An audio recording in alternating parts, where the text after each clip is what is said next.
je sais que je prends pas assez de temps pour moi quand je n'ai pas vu la dernière vidéo de Squeezie. La dernière vidéo de Squeezie est sortie il y a 6 jours et je ne l'ai pas encore regardée. Ouais. Je prends pas assez de temps pour moi en ce moment. C'est pas grave. C'est pas grave. Il y a des moments comme ça. Mais toi qui écoutes cette vidéo, eh bien tu as beaucoup plus de temps que moi actuellement. Et tu as le temps d'écouter cette vidéo. Tu as le temps de te reposer, de te relaxer. Donc maintenant, tu vas mettre ton énergie dans la relaxation. Dans la relaxation. Tu vas mettre ton énergie dans la relaxation. Dans la relaxation. Est-ce que déjà ton corps est beaucoup plus relaxé qu'avant? Est-ce que ton corps est déjà beaucoup plus relaxé qu'avant le début de cette vidéo? Je l'espère. Je l'espère. Tu es tranquille, personne ne va te déranger. Tu es détendu et tu prends du temps pour toi. C'est déjà ultra positif. Maintenant que tu as déjà entamé les premières étapes pour aller de mieux en mieux, pour être de plus en plus heureux ou heureuse, on va continuer sur notre élan. Sur notre élan. Sur notre élan. Moi, si je devais me situer, je dirais que je suis bien, que je suis heureuse, voilà.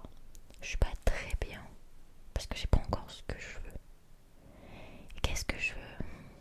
Ça, je peux pas encore trop dire, je peux pas encore spoiler mes futurs projets professionnels.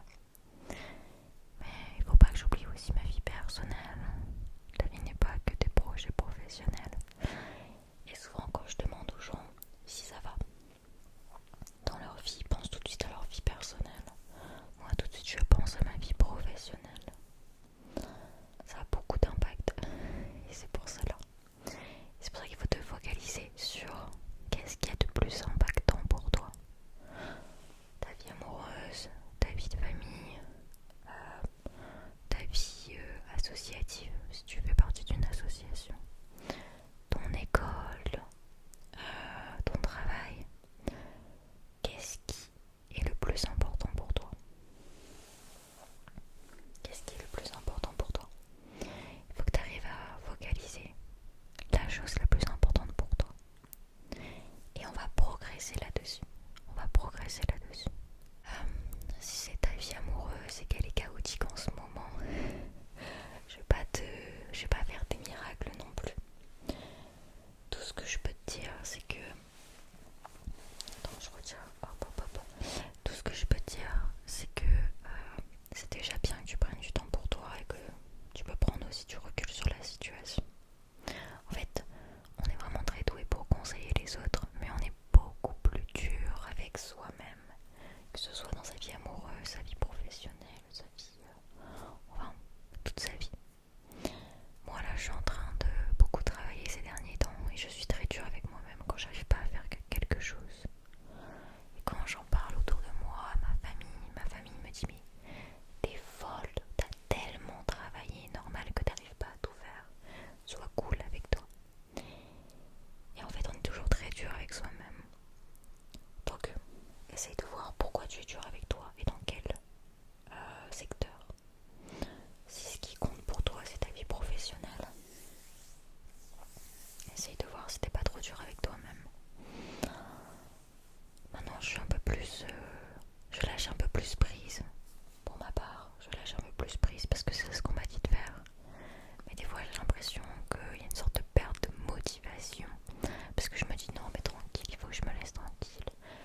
sur une généralité. C'est le fait de se réveiller avec un nouvel objectif demain matin. Voilà, ça c'est clair et net. Je t'ai demandé, bien sûr dans un premier temps, de définir ce qui est important pour toi, si c'est ta vie personnelle, professionnelle et quel objectif tu as envie d'atteindre. Ça c'est déjà pas mal comme objectif. Mais je vais te demander de faire aussi autre chose, c'est de te fixer un objectif qui est autre que ce qui est hyper important pour toi. Parce que si tu fais que ça, que tu veux juste atteindre ton objectif sans penser à toi, eh bien, crois-moi que le chemin va être beaucoup plus long. Si ce que tu veux, c'est être, j'en sais rien, footballeur professionnel, je dis n'importe quoi, footballeur professionnel, ok, tu vas penser à ta carrière, tu vas penser à ta vie, à tout ce que tu vas devoir faire pour être professionnel. Mais tu peux pas te permettre que de vivre autour de ta vie professionnelle ou autour de ta vie personnelle. C'est une question d'équilibre comme je le dis tout le temps.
j'arrive à motiver les autres. C'est ce que j'aimerais bien faire. C'est aussi un de mes objectifs. Donc j'ai envie un deuxième objectif aujourd'hui. Voilà, j'espère t'avoir aidé. Je voulais te dire merci de m'avoir écouté jusqu'au bout. Et surtout, sache que je ressens beaucoup d'amour pour toutes les personnes qui sont derrière cette caméra. Pour toi qui est juste là et qui me soutient. Donc merci à toi et sache que tu peux retrouver mes audios sur Spotify, Deezer, etc. Voilà, tu pourras m'écouter effectivement toi aussi dans le métro, ou dans le bus ou dans le tram. T'as pas besoin de connexion pour cela. J'adore ce genre de vidéo. Après, j'aime parce que je débite beaucoup aussi. C'est-à-dire je parle sans que ce soit trop long. Pourtant, c'est ce que je